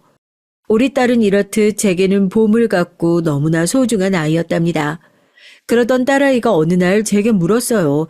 제가 마음이 어지러울 때나 힘들 때 가끔 혼자 일기를 쓰곤 하는데 딸아이가 몰래 그걸 보게 됐었나 봐요. 엄마, 혹시 어렸을 때 배우하고 싶었어? 딸은 엄마에게도 엄마가 아닌 꿈이 있었다는 게 신기하다고 하더라고요. 전 그렇다고 말하며 희미하게 웃어 보였습니다. 그런데 그 뒤에 하는 딸의 말이 저를 한 번 더 놀라게 했지 뭐예요? 엄마, 사실 나도 배우하고 싶었는데 어떻게 엄마랑 나랑 똑같은 꿈을 꿀 수 있지? 신기하다. 마치 운명 같아. 뭐? 우리 딸도 배우를 하고 싶었어? 전 그 말에 소스라치게 놀랄 수밖에 없었습니다. 우리 딸이 알아서 공부도 척척 잘하고 말도 잘하길래 전 내심 이 아이가 커서 변호사쯤 되면 좋겠다 하고 바라고 있었는데 저와 같은 배우의 꿈을 꾸고 있었을지는 상상도 못했거든요. 어쩐지 밤마다 무언가 중얼중얼거리며 뭔가를 연습하길래 시험 공부를 하나 싶었는데 알고 보니 혼자 대사 연기를 했던 모양이더라고요. 딸은 어색하게 웃으며 그 사실을 털어놓더니 자기도 자꾸 TV 속 배우들한테 눈이 간다며 엄마도 같은 꿈을 꿨다면 그 꿈을 딸인 자신이 이루어주고 싶다고 말했습니다. 이때 딸의 눈에 어린 눈빛은 다른 무엇과도 비교할 수 없을 정도로 정말이지 반짝반짝 빛이 났어요. 희망의 눈빛이었죠.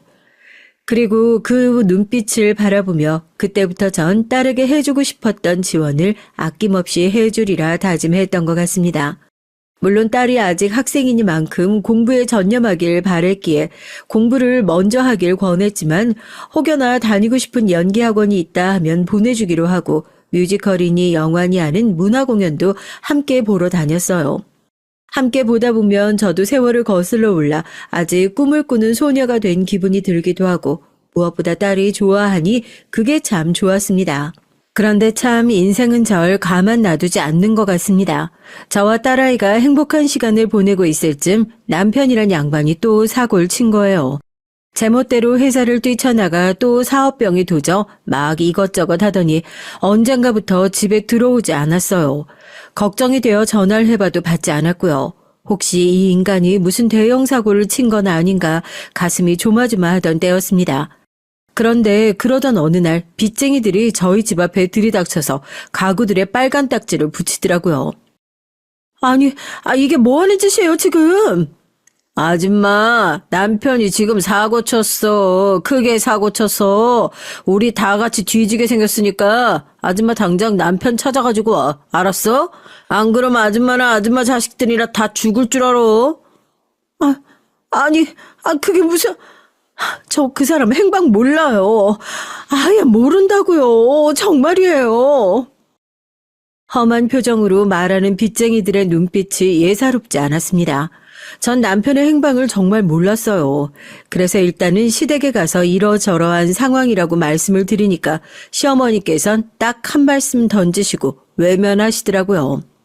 그렇게 아끼시던 차남이었는데 말이죠. 구구절절 설명할 것도 없이 자기네도 형편이 여의치 않으니 니들 알아서 해결하라 이거였습니다. 마침 옆에 있던 손이 동서도 이 상황을 꽤나 즐기는 듯 입가는 웃고 있었어요. 시아버지라도 살아계셨다면 다행이었겠지만 당시 시아버진 이미 병원으로 돌아가신 후였습니다. 모두가 저희 가족을 외면하니 시아버지의 존재가 그토록 그리울 수가 없었네요. 그럼에도 전 정신을 차릴 수밖에 없었어요. 남편은 나 몰라라 야반도주를 해버리고 잠수를 타버린 와중이었지만 남은 내 자식들을 책임지기 위해선 청소든 뭐든 해서 가장 노릇을 해야 했어요. 제가 제일 잘하는 일이기도 했지만 마음은 너무 서럽고 힘들었답니다. 그럴 수밖에요. 남편에 대한 깊은 원망과 함께 내가 왜 결혼이라는 걸 했을까 하는 근본적인 후회가 들더군요. 그래도 그럴 때마다 딸이 저를 잡아주어서 억지로 힘을 내고 또 냈습니다. 그리고 그렇게 힘겹게 제가 가장으로서 일을 하며 지내는 동안에도 시어머니는 시댁에 갈 때마다 저희 모녀를 굉장히 안 입고 했어요. 그 티를 어찌나 팍팍 내시는지 제가 딸 애를 껴안고 민망해서 다른 방으로 데리고 들어가기 일쑤였습니다. 시어머니는 전에 동서에게 그랬듯 동서의 애는 이뻐라 했지만 저희 딸들은 계집애라고 쓸모없다 여기셨죠. 딸에게 잘해줘 봤자 뭐하니? 남는 거 하나 없는데. 늘상 이런 말씀을 하시곤 했어요. 그러면서 이런 행동도 하셨죠. 참 부끄러운 행동이에요. 꼭 어버이날 손이 동서네와 함께 찾아뵈도 우리 딸애들에겐 아무것도 주지 않으시면서 동서네 아들에겐 대놓고 용돈이니 책이니 하는 것들을 선물로 주시곤 했습니다. 전 못 본 척 고개를 돌렸지만 그럴 때 딸들은 달랐어요. 할머니에게 섭섭할 만했지만 의연하게 티내지 않으려고 하더군요. 그것 역시 자존심 강한 절 닮은 모습이었습니다. 오히려 엄마 나 괜찮아 라고 하면서 동서의 애를 우리 딸애가 더 챙겨주곤 했어요. 우리 딸이 이렇게 예쁘고 대견해서 엄마 너무 자랑스러워. 근데 할머니한테 마음 상한 거 있으면 엄마한테 다 말해도 되니까 언제든지 말해. 알겠지? 숨기지 말고. 알았어, 엄마. 근데 나 마음 안 다쳤어. 괜찮아, 걱정하지 마. 혹여 딸아이가 시어머니에게 상처를 받았을까봐 전 뒤에서 남몰래 이렇게 딸을 어루고 달래주곤 했지만 딸은 걱정과 달리 시어머니에게도 동서에게도 예의 바르게 굴었습니다. 어른들도 어쩌지 못할 만큼요. 그러다 딸애가 조금 거슬리는 행동을 하면 정작 어른들은 우리 딸애를 짐짝 취급하고 못살게 굴었죠. 참 못났어요. 특히 우리 딸애가 공부를 잘하다 보니 손윗동선 그것에 대한 시기 질투가 심한 편이었습니다. 왜 그런 거 있잖아요. 자기 애가 못난 걸 어디에 화풀이 할 데가 없으니 남에게 쏟아내는 거요. 동선의 아들이 커가면서 조금씩 엇나가더니 어느 날 가출을 했다나 봐요. 명절날 와서 그 얘기를 하며 눈물을 한 바가지 쏟는 적도 있었는데 어느 날부턴 저희 딸에게 괜히 적개심 어린 얼굴로 툭툭 시비를 걸더라고요. 얘, 너는 치마가 그리 짧아서 어디다 쓰려고 하니? 아, 키가 커져서 짧아졌나 봐요. 어머, 그럼 밖에서 날라리 소리 들어 이거사. 치마 길이도 잘 간수해야지. 너 남자친구 있니? 남자친구 있게 생겼는데 조심해라. 요즘 네 나이에도 임신하고 오는 애들 있다고 하더라. 뉴스 보니까 너무 무섭더라고 나는. 아유, 그런 거 생각하면 난 딸 안 낳길 잘했어, 동서. 그치? 손윗동서는 딸의 치마 길이부터 시작해서 코가 짧다느니 눈이 작다느니 인신공격까지 서슴지 않았습니다. 그러면서 괜히 이번에 성적이 얼마 나왔냐는 둥 못 나오면 못 나온 대로 잘 나오면 잘 나온 대로 트집을 잡고는 했죠. 도대체 어느 장단에 맞추라는 걸까요? 이대로 참다간 우리 딸도 마음이 다칠까 싶어 그날은 너무 열이 받아 저도 확 쏘아붙였습니다. 아니 왜 우리 딸한테 그래요, 형님? 지금 설마 우리 딸이 어디서 임신하는 거래? 지금 우리 딸이 설마 어디서 임신할 거라는 거예요? 우리 딸 그 누구보다 건전한 애예요. 어디서 그런 이상한 잣대를 들이대는 거예요? 걱정은 형님네 아들이나 하세요. 우리 딸한테 제발 신경 좀 꺼달라고요. 시댁만 오면 내가 머리가 다 아파. 시어머니며 형님이며 왜 이렇게 우리 딸한테 관심이 많은지 모르겠네요. 성적이 떨어지면 잘 됐다고 공부 안 하는 것 같더니 하는 말을 하질 않나. 정말 어른들이 왜 이렇게 하늘같이 못돼 먹었어? 뭐야 동서? 지금 말 다 했어? 아니 이게 무슨 소란이냐 너. 작은 애 지금 형님한테 대드는 거야? 곧이어 역시나 시어머니의 불호령이 들려왔습니다. 시어머니도 마침 잘 됐다 싶었겠죠. 자기 아들이 집 나가 지금 집안도 개판이겠다. 작은 며느리란 작잔 탐탁치 않겠다. 저한테 하늘 같은 동서를 잡는다고 말로 몽둥이질을 하더라고요. 당시 손윗동선의 친정 쪽 일이 잘 풀려서 시어머니에게 명품 가방이며 좋은 선물들을 챙겨주면서 이쁜 며느리 노릇을 하고 있었으니까 더더욱 동서 편을 들 수밖에 없었고요. 전 이 모든 상황이 정말이지 다 역겨웠습니다. 너 때문에 우리 아들이 나간 것도 분해 죽겠는데, 걔가 노숙자 생활하며 지내고 있을 거 생각하면 내가 한밤중에도 눈물이 나서 미칠 것 같은데, 이제는 네 손윗동서까지 잡아? 야, 이년아, 너는 천하의 염치도 없는 년이다. 시어머니는 여전히 제 탓을 하고 있었습니다. 책임감 없이 야반도주한 남편을 탓할 생각이 아닌 제 탓을요. 제가 집안에 불운을 가져왔다고 저 때문에 남편 사업이 안 풀렸다고 하시더라고요. 그 말을 틈만 나면 해야 되는 게 지겨워서 어느샌가부턴 시댁의 발길을 딱 끊었는데 말이죠. 시어머니는 이날 이렇게 또 성질을 건드리셨어요. 저희 딸들도 다 보고 있는 앞에서 말입니다. 그리고 저도 악에 바친 대로 바쳐 소리를 질러대고 말았습니다. 어머니 아들 집 나가 처자식 버린 인간 아직 법적으로 이혼하지도 않고 있는 것만으로 감사하라고요. 저 한다면 할 수 있어요. 근데 애들한테 그래도 혹시나 아빠는 필요할까봐 내버려두고 있는 중이라고요. 그러니까 제발 저랑 우리 딸 좀 가만 내버려 두세요. 저희 그냥 알아서 잘 살게 냅두라고요. 괴롭히지 좀 마시고요. 너 어디서 이게 지금 이혼한다 뭐다. 너 지금 제정신이냐? 그러게 말이에요. 동서 진짜 미쳐도 단단히 미쳤나 보다. 어디 어머님한테 대들고 있어? 거기서 동서는 얄밉게 시어머니 혈압이 올라가겠다며 다급히 시어머니를 데리고 밖으로 나가는데 전 그만 다리에 힘이 풀려서 풀썩 주저앉았어요. 눈물이 막 떨어지는데 추스릴 정신도 없더라고요. 그때 저희 딸이 포근하게 저를 안아주며 따라서 함께 우는데 이런 엄마라 너무 미안하다고 말했어요. 아니야 엄마 그런 말 하지 마. 엄마는 나한테 늘 최고의 엄마였어. 엄마 같은 사람이 어딨다고. 엄마 울지 마. 절 진정시켜주는 딸의 말 덕분에 전 마음을 좀 가라앉히고 집으로 가 쉴 수 있었습니다.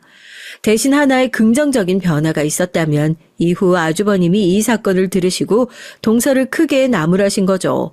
동서가 그 뒤로부턴 저에게 뭐라고 말을 막 걸지 못하더라고요.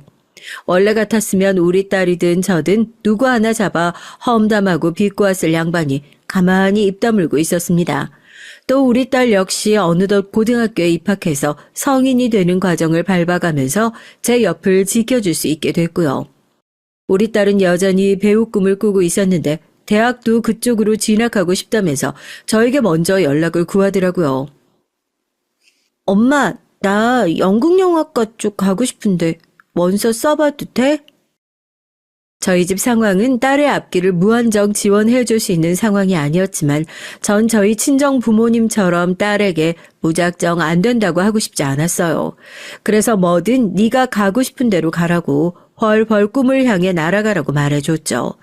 딸아이는 그의 보기 좋게 연극영화과를 수석으로 합격했고 저를 또 한 번 으쓱하게 만들어줬답니다. 동생들도 딸의 좋은 본보기를 보고 자라선지 다들 공부를 잘했기에 뭐 하나 걱정이 없었고 다들 우리 집을 부러워했어요. 물질적으로는 여유롭지 못하지만 자식 농사 하나는 제대로 지었다면서요. 근데 그의 남편이 갑자기 집구석으로 기어들어오면서 저에게 또 하나의 시름거리, 걱정거리를 만들어줬죠. 집안의 대소사의 도움은커녕 우리 딸과 제 인생을 망가뜨리고 떠난 남편, 반가울 리도 없었고 얼굴을 보니 오히려 화만 치받아 올랐습니다. 이 인간을 만나자마자 엉엉 울기 바쁘더라고요. 여보 미안해. 그래도 내가 돈을 벌어왔어. 내가 많이 벌려고. 정말 안 해본 일이 없이 나 정말 미친 듯이 일만 하며 지냈어. 남편은 무릎을 꿇고 미안하다며 주섬주섬 통장을 꺼내 놓더군요. 그동안 딴짓하지 않고 돈만 열심히 벌었다면서요. 몇 날 며칠 남편은 그렇게 빌고 또 빌며 자신을 봐달라고 말했습니다. 사과로 될 일이었다면 좋았겠지만 이건 그런 차원의 문제가 아니었어요. 저에겐 사람 죽여놓고 용서해달라는 말과 똑같이 느껴졌죠. 전 그런 남편을 투명인간 취급했습니다. 딸들도 마찬가지였고요. 솔직히 어떻게 한 번에 남편을 받아들일 수 있겠어요. 이미 가족을 한 번 등진 인간을 다시 가족으로 받아들이는 데는 많은 시간이 걸렸습니다. 그리고 남편이 저희 가족 안으로 들어오기 위해 애쓰는 동안 시어머니는 저에게 처음이자 마지막으로 잘해주셨는데요. 그게 어떤 방면에선 좀 속이 시원하기도 했네요. 처음으로 저에게 자세를 낮추신 거였거든요. 저기, 얘야, 우리 애가 많이 힘들었단다. 아이, 밖에서 노숙자 생활도 하고 아주 별일을 다 겪었던 모양이야. 그래서 말인데, 아이, 네가 좀 받아주면 안 되겠니? 아이, 아빠 노릇도 좀 하게 해주고. 그 사람이 어머님한테 가서 그러든가요? 자기 좀 받아달라고요? 어? 아이, 그거는 아니고, 아유, 뭐, 걔가 그런 사사로운 말까지 다 하겠니? 그냥 내 생각엔, 걔가 아빠 노릇도 해야 집이 집다울 거고, 또 우리 손녀들도 시집 가는데 아빠 자리 비워져 있으면 그렇지 않니? 남편은 시어머니에게 가서 저를 설득하게 해달라고 말한 게 틀림없습니다. 그렇지 않았다면 시어머니가 이렇게 저희 집까지 찾아와서 울며 불며 말할 리가 없었을 테니까요. 시어머니는 손녀들까지 들먹이며 남편을 받아달라고 하더군요. 생각해 볼게요, 어머님. 솔직히 말해서 저희 딸들 의견이 제일 중요하고 저희 딸들한테 물어봐서 아빠가 필요 없다 하면 전 이 사람 받아들일 생각이 없어요. 아이고, 애미야. 너 원래 이렇게 단호한 애였니? 아니, 참. 그 사람 없어도 저희는 사는데 아무 지장 없어요. 곤란해하는 시어머니를 내쫓듯 보내고 나서야 속이 좀 후련해진 느낌이었습니다. 딸들은 남편을 거부하고 있었어요. 그 몇 년의 세월간 쥐똥만큼의 돈을 벌어와 놓고 갈 데 없으니 받아달라 하는 사람을 어떻게 아빠로 인정할 수 있겠어요. 그런데 이 인간이 마음 약한 딸들을 붙잡고 통사정을 하더라고요. 자기를 받아달라, 앞으로 잘하겠다. 그런 말들을 하면서요. 참 보고 있으면서도 욱받쳐 오르는 이혼 생각을 몇 번이고 삼켰네요. 아빠, 엄마랑 저 정말 힘들었어요. 그냥 할머니네 가 있으세요. 엄마 생각하면 지금 아빠 얼굴 보기 싫어요. 역시나 저희 큰딸은 저를 생각해서 이렇게 말했답니다. 덕분에 남편은 시댁으로 쫓겨나게 됐고요. 시어머니는 절 쥐잡듯 잡으려는 기세로 노려보다 가셨고, 물론 시어머니는 제가 피도 눈물도 없다며 한바탕 난리를 치셨어요. 제가 명절날 들리면 저런 냉혈하니 우리 집에 들어와서 우리 집 가세가 이렇게 기운 거다. 네 시아버지가 도대체 어찌 생각할지라는 말씀을 하곤 했죠. 심지어 시아버지 제삿날에도 그런 말씀을 하셨는데 전 속으로 시아버지라면 오히려 잘했다. 격려해 주실 거라 믿어 의심치 않았습니다. 손윗동선 남편이 시댁에 살게 된 것에 대해서 역시나 비꼬았고요. 동서, 가게 형편도 안 좋은데 웬만하면 서방님 받아주지. 아, 어머님도 애걸복걸을 했다며. 그리고 동서 딸들 대학 학비 가능하겠어? 서방님을 받아줘야 어머님도 손녀들 학비 좀 대주시지 않겠냐고. 괜찮아요, 형님. 제 일이니까 신경 쓰지 마세요. 아니, 내가 신경을 안 쓰려고 해도 신경이 자꾸 쓰여서 그래. 막말로 동서 입은 옷을 좀 봐봐. 아우, 참. 내가 불쌍해서 옷을 막 던져주고 싶다니까. 동서는 제 경제적인 힘듦을 가지고 다양하게 비꼬았습니다. 어느 날은 제 옷이 시장에서 산 것 같다며, 어느 날은 우리 딸 옷들이 요즘 애들 같지 않고 노티난다며 아주 고루고루 비꼬았어요. 그때마다 주먹이 꼭 쥐어졌지만 외려 우리 큰딸이 저에게 대인배 같은 면모를 보였습니다. 동서 같은 사람 말에 일일이 대꾸해주지 말자고요. 그리고 이후 시간이 흐르면서 손윗동선에도 큰 변화가 있었죠. 이 일로 동선을 아주 정서적으로 크게 무너지게 됐습니다. 동선의 아이가 가출을 일삼으며 문제를 일으키는 건 알고 있었지만 그렇게까지 상황이 심각해질 줄은 저도 몰랐어요. 어느 날 연락이 없던 시어머니로부터 전화가 왔더라고요. 큰일 났다. 아이고, 글쎄 현민이가 지금 교도소에 가게 생겼다는구나. 사람을 엄청 두들겨 팼대. 칼도 들었댄다. 아이고, 이걸 어쩌면 좋으냐. 아이고, 우리 애기. 시어머니는 곡을 할 듯 앓는 소리로 동서를 걱정해댔어요. 솔직히 그간 현민이를 바로잡기 위해 애써오신 아주버님을 생각하면 안 된 일이긴 했죠. 근데 전 이상하게 그리 큰 동정이 가거나 하지 않더라고요. 얄미운 동서 때문에도 그렇지만 어쩐지 인과관계가 맞아떨어지는 느낌이었어요. 동서는 어릴 때부터 아이에게 관심도 없었고 늘 공부만 시키기 바빴거든요. 마치 아이가 자기의 또 하나의 전리품인 것처럼 제멋대로 아이를 휘두르곤 했는데 그때마다 전 손윗동서의 아이가 참 불행해 보였습니다. 아이의 마음엔 관심이 없으면서 그저 아이를 말 안 듣는 아이, 양아치, 날라리로만 생각했으니 사실 그 아이가 엇나갔던 것에 어른인 동서의 책임도 있는 것이었죠. 저는 그냥 알았다고만 하고 전화를 끊으려 했어요. 제가 뭐 구태여 할 말도 없고요. 근데 이게 또 어떻게 와전이 된 건지 시어머니는 저보고 또 피도 눈물도 없는 냉혈한이라고 하시더라고요. 너는 애가 한결같다 한결같아. 우리 처다가가 네 형님이 지금 어떤 심정일진 상상도 안 되지. 남일이라고 아주 그냥 태평하지. 걔가 지금 아주 죽을 맛이야. 아이고, 난 이를 어떻게 달래줘야 할지도 모르겠다고. 네가 걔 집으로 가서 어떻게 지내는지 좀 보고 죽도 좀 끓여주고 그러고 와라. 그래야 내가 안심이 되겠어. 제가 형님 죽을 끓여주고 오라고요? 죄송한데 저 지금 딸 데리러 가야 해서요. 아니 넌 지금 네 딸이 문제냐? 네 손윗동서가 힘들어 죽는다니까. 애가 열이 펄펄 끓는데. 그런 허드렛 일 네가 안 하면 누가 하겠니? 얼른 가서 하고 와.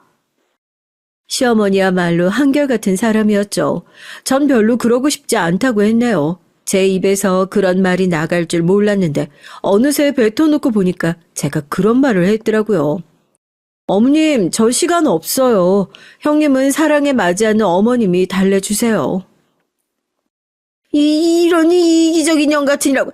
네 손윗동서가 널 얼마나 우리 동서 하면서 잘 챙겨줬는데 가족이 이러면 안 되지. 이 냉혈한 같으니라고. 넌 은혜도 모르냐? 짐승도 은혜는 알겠다 이거사.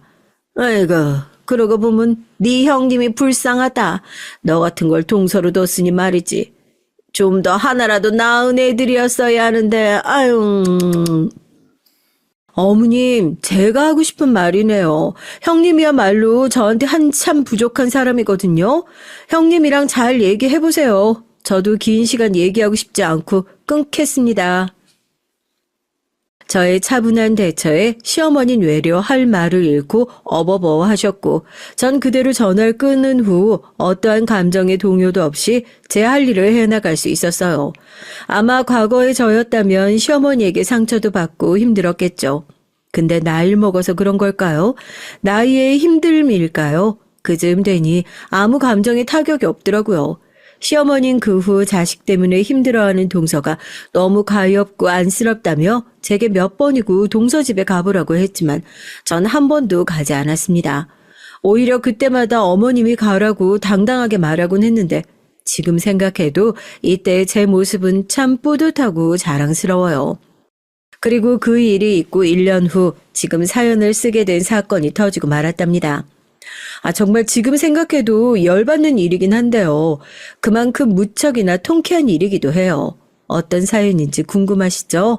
말씀드렸듯 손윗동서와 관련된 사연인데요. 사실 저희 딸이 6개월 전에 대형 기획사의 배우로 스카웃이 되는 경사가 생겼어요.